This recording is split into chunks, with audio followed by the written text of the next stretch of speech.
Jesse Mecham, blast from the past. Welcome back to So Money. It's been 10, 11 years, correction, 11 years Yeah. since you were last on So Money. And YNAB is now going on 21 years. It's so great to see you.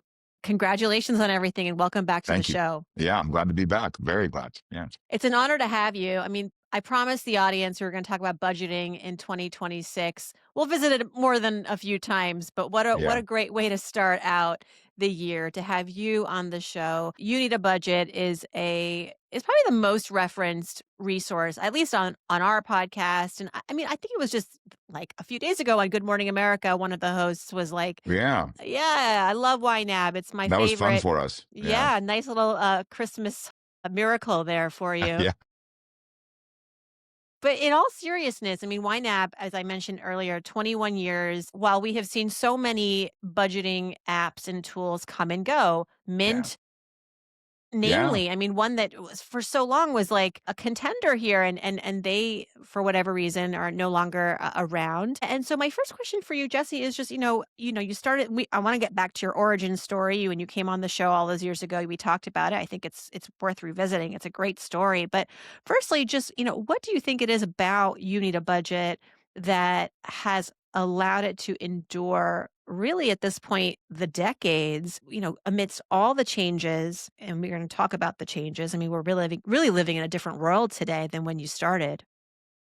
Yeah. Well, two things. On the business structure side, I think it has helped us that we've never taken on any kind of investors or anything. So we have this, we are allowed to have a very long time horizon. And not everyone is allowed that luxury. So we can think about things in terms of 10 years, 20 years, where if you take on investor money, you're 3, 5, if you're lucky. So that's on a structural side, I think has helped us. But more importantly, what we're doing, we're taking people from being bad at money. And I mean, no, I do not mean that in a negative way at all, but it's like, if you've never learned to swim, you're definitionally bad at swimming. And people they've never learned how to be good at money. And so when you take someone from bad at money to good at money, where they're not worrying about this thing that's in every part of our lives anymore, it changes their life. And I don't mean that in like this hyperbolic sense, because money's so invasive, it's pervasive, I should say. When you get someone to be good at this thing that surrounds them and is everything, it's life changing. And because of that, yeah, we get talked about and Hmm. shared and just slowly grow over 20 years. I mean, you're celebrating a milestone in someone's financial life that we don't often get a lot of credit for, which is just getting to zero. Because I Yeah. think a lot of their audience initially, they're at negative, right? They're coming to YNAB with a lot of debt. And so much of the financial conversation, the aspiration is to build wealth, millions, retire early, which of course we want all of that too. But we skip the like just getting to zero part and just getting our house in order part. And I think YNAB gets us to that. And then, of course, Yeah. the rest It is does. it It really, does, but we do it through a reframing of what money is to the person. And we're really trying to structurally, not even structurally, but like definitionally, we're trying to change where they say, okay, money is this tool, and I'm going to master this tool. And I'm saying money is far more than that. Like when you and I are sitting here, we're earning money, we're giving up time, we're spending time away from family or doing other things. Like we are sacrificing energy, effort, calories, everything, all of our education, led up to this, our networking, and then we earn money. And so when people can start to see money as themselves, as like a representation of their effort and energy and all of that, hmm then we get to elevate it to this thing of importance where it's like self-care instead of just like this, like taking out the trash, like let's leave trash for trash, but like money is special. It's you. And so when we really try and change people's view of what money is. And then you don't even have to tell them like, hey, try hard to get out of debt or don't do that again. You don't even have to really say that. Like when they feel what money really is, they're like, yeah, of course I'm going to get rid of that stuff and start having my money do things that I really care about hmm because money itself, I now get to care about. Yeah. Which I think speaks to part of the mechanics of YNAB, which is giving every single dollar, every single penny a job, a Yeah, purpose. it is. I mean, when we're saying this thing matters so much that you can't be flippant about any of it. But more importantly, when someone's giving every dollar a job, it means if they have something done by, dollar A, it can't also be for D over here. Like they're starting to do trade-offs where they're Mhm, thinking like, do I want to do a Disney cruise or do I want to pay off my debt? That's a huge trade-off. And only they can decide. But there are also smaller trade-offs like, do we want to go out to eat tonight or do we want to have money for the car tires that will be needed 4 months from now? And that framing where you're starting to trade off not just with like your current wants, but like with your future self. That's such a mhm, transformational thing for how people think about their money. And it really helps them become good decision makers. Like they really get good at saying what their money is for. And, mhm. yeah, it's fun to watch. Yeah, but that first bit, giving every dollar a job, and then the questions we have to kind of help people think about what those are, that unlocks it for people. I mean, it definitely requires a certain I mean, not every it's not for everybody. I mean, I've heard from people saying like, Yes, it is, It's Farnoosh. It is I for need discipline." everybody. No, but I yes, we wish want I everyone wish to do this. everyone I wish everyone would realize everyone earns money, right? And everyone should be good at the thing that they spend so much time trying to get. It may not be that they get good at it through YNAB, that I will allow. But my word, we've got to get good at it. We're spending so much of our time, earning it. It's a shame. It's a tragedy that someone would just be like, "Oh, I'm artsy, so I'm not good with money." It's like you can be good at money and be artsy. That's always my throwaway example. That's what I meant. That Yeah. the level of meticulousness and focus that it requires. When you were on the show initially, you talked about the 4 rules Mhm. that you teach essentially. Like you called YNAB sort of an education company that's backed by software. By the way, is that still how you would characterize the Oh, yeah. company? Yeah. Absolutely. Yeah. Because you got Let's to change the behavior of the person, right? The thinking. So can we revisit those 4 rules? I think that would Absolutely. be helpful for Yeah. folks. So first, and we've sort of covered this, is to prioritize your money and only the money that you actually have on hand because we tend to sort of extrapolate and think to the future, like Oh, someday yeah. when I get the Yeah. raise or the bonus, and that's a Yeah. problem. We want to think future for expenses and not think future for income. That's Mhm. the trick. Is people will solve their money problem by saying they will earn more money. Like Mhm. they'll stand there thinking, should I buy this? And they'll put it on a card and they'll always say, like, well, I'll pay this off next month when I close on that house or sell the thing or whatever, get the raise, or just get the paycheck. And in that way, that's a little bit of but not a little bit of a trap. It is a very common trap. So yeah, think future as it relates to upcoming expenses and think now as it relates to your income. Give every dollar a job. We discussed that. Roll with the punches. Yeah. Maybe this helps with those people that are like, I'm not a money person that you were kind of referencing, is Mhm. we can get people when you're rolling with the punches, you are adjusting to whatever comes your way. Like a boxer that moves their face in the direction of a punch to lessen the blow. The objective is first to stay in the fight, if I'm going to keep with that metaphor. And when we're talking about rolling with the punches, we're saying, hey, you've set your plan, you're executing the plan, and then something comes up. Like maybe it's a tragedy. Maybe there's a funeral you suddenly have to fly to, or maybe it's a fun thing. Maybe it's a marriage that you were suddenly invited to and it's destination and you got to pay your own way. Whatever it is, you're kind of like, oh, I didn't know this at the time. And so you adjust, you change your plan, you roll with the punches. So Mhm. good or bad changes. The important part is that people change their plan. It's like a football coach making adjustments. They've done a massively detailed, meticulous plan. And then when the game starts, they start making their adjustments. And then fourth, age your money, spending money that you earned last month, not this month, to build a buffer and get ahead of paychecks. Yeah, you break the cycle. That paycheck to paycheck cycle that people live in where they earn on Yeah. Friday and it's gone by Monday.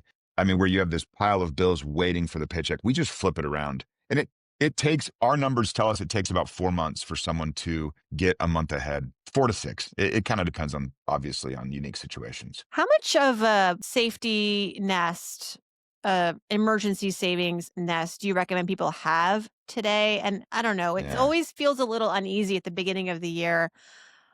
It's like a broken record, right? Like, I don't even know what it is about this year versus last year that makes this year a little bit more nerve wracking. I don't know. I just think it's the cycle, right? It's Yeah. just like I think it's human just human nature, nature. Yeah, human exactly. nature. Yeah.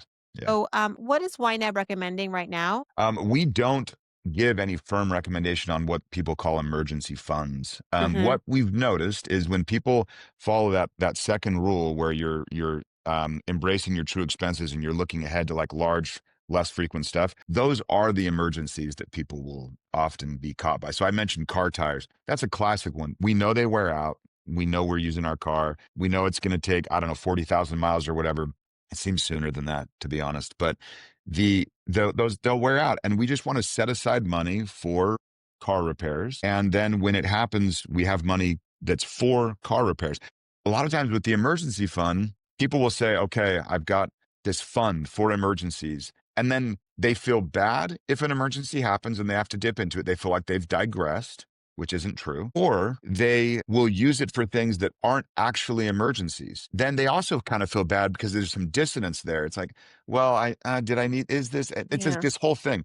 We just have people name what their money is for, giving every dollar a job, including things like the new HVAC, the pet costs, the vet bills, anything that you look ahead and you're like, what large expense might get me? And YNABers have found that they really don't need what is normally referred to as that emergency Mm. fund. Now, if you have a very volatile income, you might say, I'm not just going to take Jesse's advice and be 1 month ahead. I'm going to be 2 months ahead, and give yourself some more buffer. So that brings me to a question that only you would have the answer to, which is when you look at some of the data behind the YNABers behaviors and just what they're underestimating, what they're overestimating. What are you finding? You just mentioned something that was interesting. So what can you tell us about kind of like we may go into budgeting with certain assumptions, right? Mhm. And so delight us. What are Yeah. some things Yeah. that we may not realize that would actually encourage us to embark on this in 2026? Because it can feel really cumbersome. Yeah. They spend more. Yeah. A wine number spends more money, but well, maybe I'll say this, they spend differently. It's probably on the whole about the same, but they spend differently. Like their money stops going towards, I mean, the funniest, I hate this stat because it makes me feel like all my 20 years rolled up into this one thing. But we never tell people how to spend their money. We just tell them that money is meant to be spent, period, full stop, no exceptions, and never tell them what to do with it. And they will, every time, 100% of the time in all of my surveys, they will eat out far less. The end of story. And then because eating out is so expensive, relative to grocery shopping, they will find money. And so we'll have these stories where you're hoping for this beautiful story arc of a hero that comes in and she saves the day and she comes up with all these amazing ways to save money and she pays off 40 grand in debt. It's a real story. And then I'm like, well, what was it? And she literally was like, well, we stopped eating out over a period of like, 20 months. It's a good long time. And it's both disappointing and totally enlightening that it's so much of like just the day to day. And what she realized was, wait a minute, man, that's an awful lot of money going toward that thing. I don't really care about it. On the flip side, because I want to introduce the contrary, one of our team members, Jacob, loves eating out. It is like experiential for him, and he spends more on it because he uses YNAB, not less. So it is so important that you don't walk away from this podcast and be like, Jesse said, don't eat out. Not Mm. true. I just mean when you become aware of what your money is doing, you go through this introspective journey. And that's part of what being good at money is learning more about yourself. And then you just start lining up the money with what you and only you want. And then you're good at it. And that's the end of it. So YNABers they're just good at money in the sense that their spending is more and more an expression of themselves. Mhm. They do carry far less debt. They are not living paycheck to paycheck.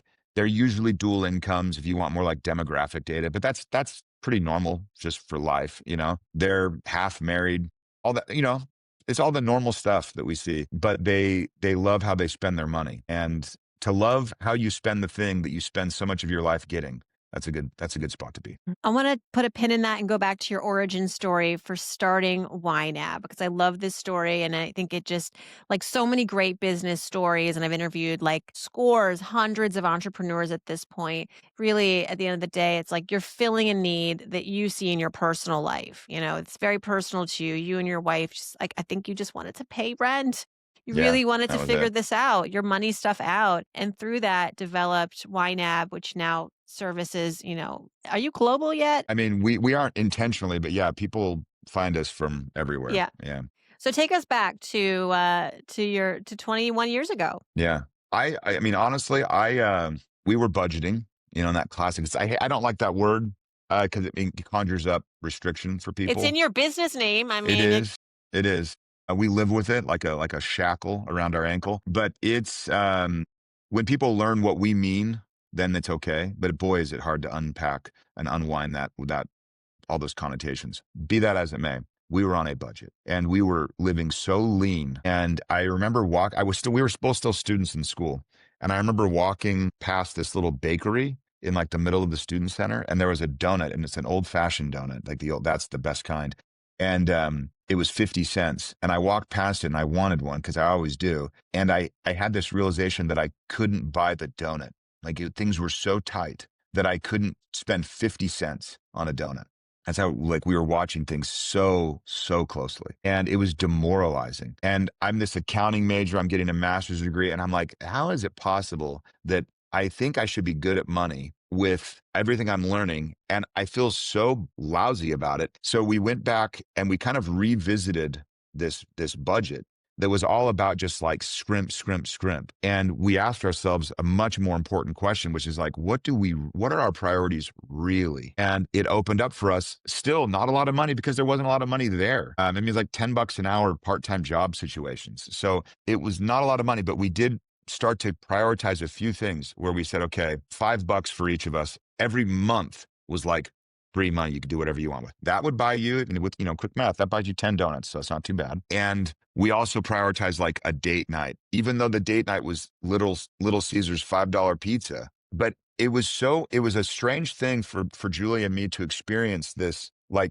we felt liberated. We felt like like our money was suddenly doing what we wanted instead of just being this thing that we were supposed to like just clench our fists and like white knuckle and get through. And it was mostly a mindset shift because we did not make more money, but Hmm. it gave us this allowance. And then fast forward a year later, and we're saving money. We don't feel deprived. We're making a little more too. Julie graduated in social work, so she was making 11.50 an hour and working full time, and we were able to squeak by on that. And then when we wanted to have our first baby, Julie wanted to not work at all anymore. So we're like, okay, she's going to do full time, just be the mom, not be in the workforce.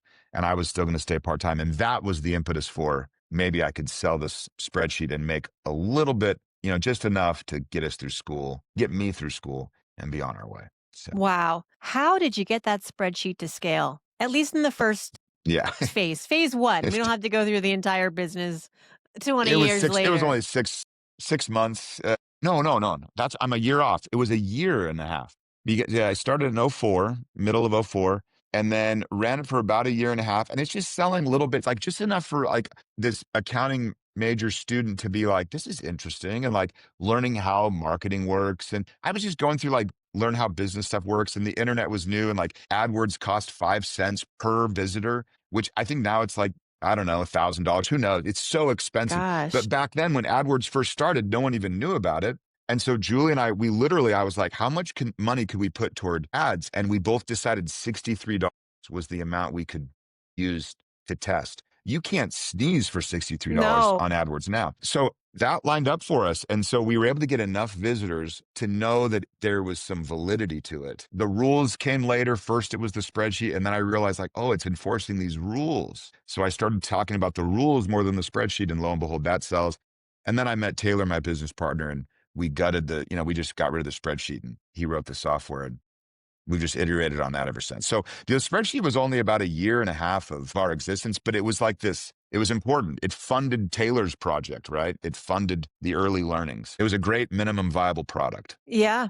2005-ish. So back then, I mean, I don't know where inflation sat in 2005, but you could argue that, everyone thinks that now is the worst time ever. Yeah, it's always the worst Inflation time was ever. never this bad, but in many ways, when you look at like sort of the line items on the average American's budget, it has not like our salaries, our incomes, the cost of living has gone up exponentially more than, let's just say, our incomes. That's fact. I mean, like it just has. If you look at like cost of education, milk, I mean, everything in between, healthcare. I don't have to tell you.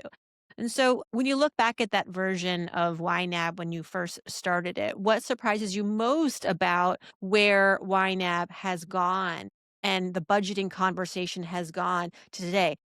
It hasn't really changed much, even though. Huh. I wish I could tell you, like, I had some interesting anecdote of like, look how Mhm, it's different now. It's really not. Like health insurance back then, everyone thought was expensive. And mhm, health insurance now, after I don't know, growing at what, 20% for year after, I mean, I don't know how long we can keep riding that train. It's still crazy expensive. Education back then, people talked about how expensive it was, like, and it's just gotten more and more expensive. Like everyone wanted a house back in '05, '06, if you recall, and the real estate market was on a tear.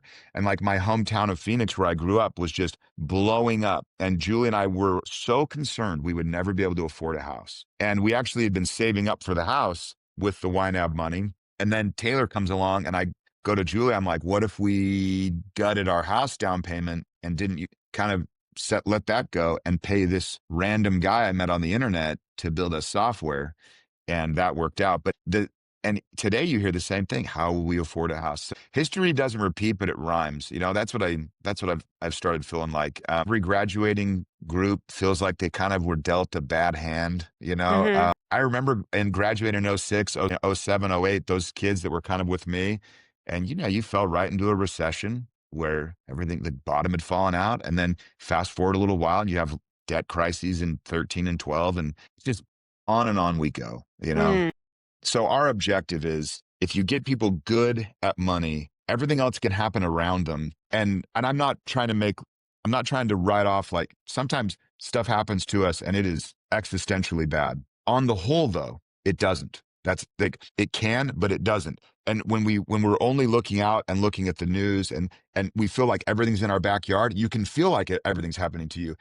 It's actually not. So if we can get people good at money, then they can take control of their little world, just their little one. Like Stephen Covey talked about that circle of influence bit from mhm.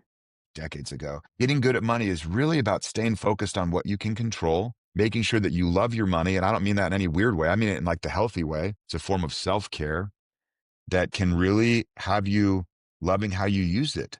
Right. And when you do that, but yeah, the world keeps on going. But you feel awfully, you feel a lot better about it. Well, I mean, yes, you're absolutely right because at the end of the day, and just to add to that list, when you love money, when you're good at money, what you're also good at is delaying gratification. You're good at problem Mm. solving. You're good at advocacy. You're good at figuring things out and reading the fine print in some cases if you have to, and You know trade how we offs. sum that up internally?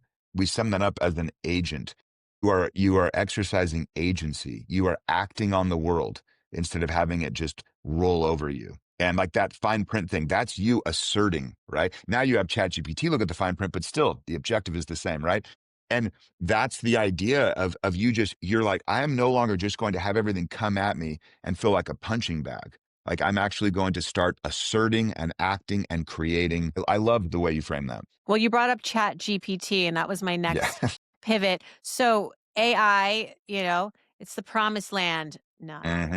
It's gonna do all of our thinking for us. Where does artificial intelligence help us with money? Where does it become dangerous? Yeah. That is so tough. I mean, it it can still be so wrong so quickly, like when you're using it for just random things. I had it talking me through how you would build a woodworking project. I'm like, what about this and Great. this? And it was right. And then it was suddenly so wrong. And I could not undo it. I'm like, no, no, like let's reset. Pretend you're just it was like it was trapped.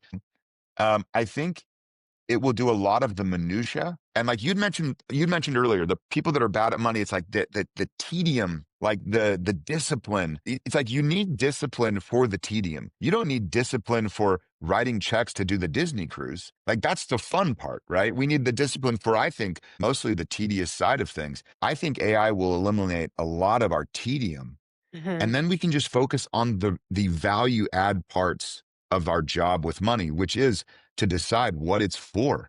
Like, and that's not like a trite statement. Like to know what your money is for is to know how you are to quote like Joe Dominguez and Vicky Robbins from Your Money or Your Life way back in the day. Like when you know what your money is for, you know what your life is for. And that is a Mhm. big deal. So I'm really excited to have AI remove minutia so that those like people that are less OCD, perfectionist, completionist can also join us on this, good with money train and love how they spend. I think it'll do a lot there. I am skeptical of it, maybe because I'm 45, but I'm going in like, eyes wide open. But we've already used it internally. It's been great in many respects for Mhm.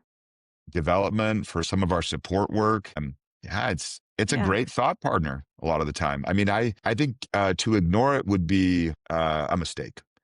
But it's okay to be skeptical as this brand new technology. Well, remember when people were automating their finances at first? There was a lot of Yeah, skepticism. It has been an incredible tool when it comes to creating more ease and saving time in our financial lives. But still, you got to be active. You got to be involved yeah, because the downside to automation, the risk, I suppose, is that you can be too fast and loose and ignorant sometimes with your finances. You can just rely too heavily on auto paying and auto deductions, and you get too fast and loose with your passwords and sharing and all of that. You don't do, gosh, yeah, two-factor authentication, all the things. And so similarly with AI, like use it, but also don't, entirely yeah. outsource your financial life Yeah, to it. and automation is great unless it's not allowing you to be intentional about what you're using your money for. Hmm. And to the extent that it can help you be more intentional there, I think it's going to be an absolute win. I mean, I'm all for like auto pay, your bill pays. Like that's just there's no value in doing it any other way, except that people are usually living paycheck to paycheck and they have to be really careful and they have to time things. We try and break that and get them to where they don't even know when payday is and they can grocery shop on the best day of the week at Costco, which I can't say because I don't want everyone to go that day. But there is a better week than other weeks, or than other days. There's a better day. Right. And so you just, if you, and it's tied, the crowded time at Costco is tied to payday, which doesn't surprise you. So just imagine being able to go to that lovely place, not on payday, Hmm. and you enjoy better selection of produce and fewer carts. So, Yeah, and I will say in my area, it's the crowded time is the best time to go, and I won't be a gatekeeper here. It's after okay. After Risky, 3 risky. o'clock, because all the stay-at-home parents have to make bus pickup before 3. Yes. So then you That's got a little bit of a window between 3 and 4. Oh, I like that. Okay. So You're here in welcome. Utah, we're more like it's more Happy New like Year, 10 you're a.m. welcome. Yes. Yeah, that kind of thing.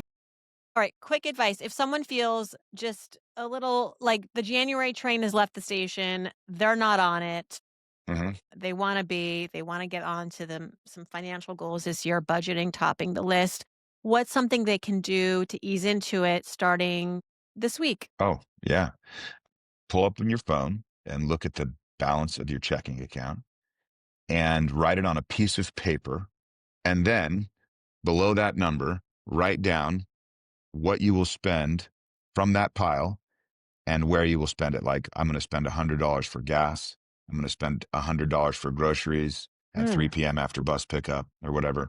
And you're going to keep going and make sure that every one of those dollars in that pile of money, I don't care if you have 300 or 300,000, it's the same job. That will help you feel so in control and you will feel like you are acting, that you are like you are asserting your will in the world. That's what we want. So start there, see how it feels, and then recognize that there's an app that you do the same thing over and over again for the rest of your life. So you know exactly what your money is for, that precious, lovely resource. Yeah, but you can start right now. There's January's arbitrary, right? We mhm. just start when we start. And then the key is just keep going. Just Yeah. keep asking that question of what job do these dollars need to do? You know that expression, you don't have a spending problem, you have an income problem, or you don't That's have such a a lie. you think so? Okay, But yeah, let's yeah. let's hear your TED Talk on that. Well, my audience is not for people that are truly living like at poverty level or I mean, the poverty line is way understated anyway. So my audience at YNAB, we are not talking to those people. Those people know how to stretch a dollar way beyond my abilities. Most people, they will think they need to solve they will solve their money problem. They'll get good at money by earning more. And I have countless examples of people that earn so much money and are so stressed about their money. They are still worried about their money. And our definition internally is if you are good at money, you do not worry about it.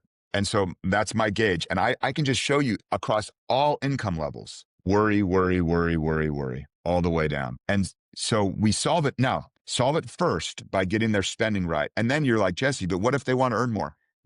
Go for it. I love that. I love when people earn a ton of money. I love the entrepreneurial stuff. But first solve the spending. And then let's look at the other thing. Mm. It's such a mirage when they're like, oh, if I just earned more. And I did this with these business owners the other day, earning so much money. And I asked them, I'm like, do you earn more than when you were 30? They're all like 40s, 50s, 60s.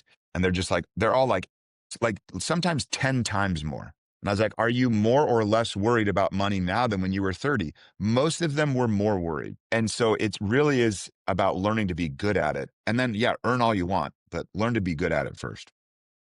Is there some freakonomics variable to knowing if you're good at money? Like, if you track this one thing and Yeah. this is what it tells you about whether or not you're good at money. Like, often we will track, our credit card statements. Is it less or more than last month? Okay, if it's less, I'm good at money. But actually, Yeah. it's this thing. I want to know what's your Like there's like some kind of heuristic that would be yeah, really yeah. telling.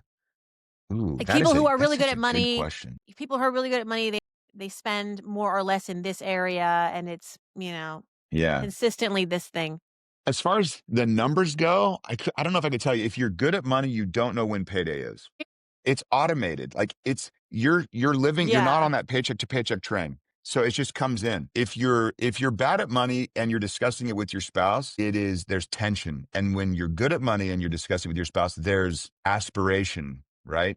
There's creation. It's a different vibe. When you're bad at money, inconveniences are emergencies. And when you're good at money, emergencies are inconveniences. That's a good one. Mm. If you're bad at money, when you spend, you feel a little bit of guilt, a little second guessing. And when you're good at money, you feel, I don't mean just the dopamine hit. We got to get past that every time for both parties. But when you're good at money, you feel joy, you feel contentment, you feel the same even. Um, so they're like touchy feely in a lot of ways. Mhm. I would need to go back. I would have to ask our team and be like, do y'all think we could mine, like Yeah, that's a literally good use of mine something? AI, and Yeah. I want a And byline on that article. I want a absolutely. co-byline. I want to produced Absolutely. by Farnoosh Torabi, Absolutely. Yeah, edited you'll by have it. Farnoosh Torabi, because I think Yeah. that'll go viral. That's a book. Yeah. Like, weird It's a things book, that bro. you wouldn't because we always say, like, it's not there's the obvious things, right? That signal we are not, or we are good with money. But then what are the hidden truths? The Like a little behavioral bit of the things. Millionaire Next Door vibe from Yeah, back in the that day, only you like the know? new Millionaire Next Door that only Jesse Yeah. Mecham would know because you've got 21 years of data. Yeah. You're The only welcome. problem is we're so darn careful with our data. Like we're so cautious of it because I hate how companies use data. But it's So helpful. You're using it in yeah, such a helpful way. I'm not saying you're wrong. I'm not, you're probably right. We just swing so biased toward just like, don't touch our data. How dare you? That we, even internally, we're so cautious about it. That being said, it's very interesting. So it could be one of those times where we think, hey, we could learn something and share it with our, with YNABers and help them, yeah, even share it beyond there. Yeah, like Freakonomics meets the Millionaire Next Door, Right. but you could Well, I guess I self-publish gave it it. away. They all eat out less, the end of story. Like, let's just The keep writing that restaurant article over and over lobbyists again. are going to Yeah, be they're going after to be all over it. you. That's not true. That's not true. Yeah, Now, in 2015, you said if you won the lottery, you'd still go to work. yeah, Is that still true? yeah. Well, I feel like I have won the lottery in the last 10 years. Like I mean, I didn't actually win it, but I wouldn't have to work if like we don't need the money. The business is worth something, right? I don't know, sell off some of it. I'm not CEO anymore. Todd is. I'm Todd Curtis. And he's been there for, gosh, I think we're up on 4 years. And so I still come to work and work on stuff. I just don't have to do like the direct reports and managing. Mhm. So yeah, I think I have hit the lottery, and I love seeing people transform from worry about money and they're bad at it, and then we come along with them and we're like, "You're bad at it, but it's totally okay." And then here, learn this. Now you're good at it, and then you're never worrying about money again. You still get to worry about all kinds of things because of life, but this part of it, we've eliminated that worry. It just doesn't get old for me. It hasn't yet, at least. I love it. Well, Jesse Meekum, so great to have you back. Congratulations. Thanks for having me. It's been It's been a minute, but we appreciate you. A great way to kick off 2026. Wishing you continued success. Thank you very much for news. Happy to be here.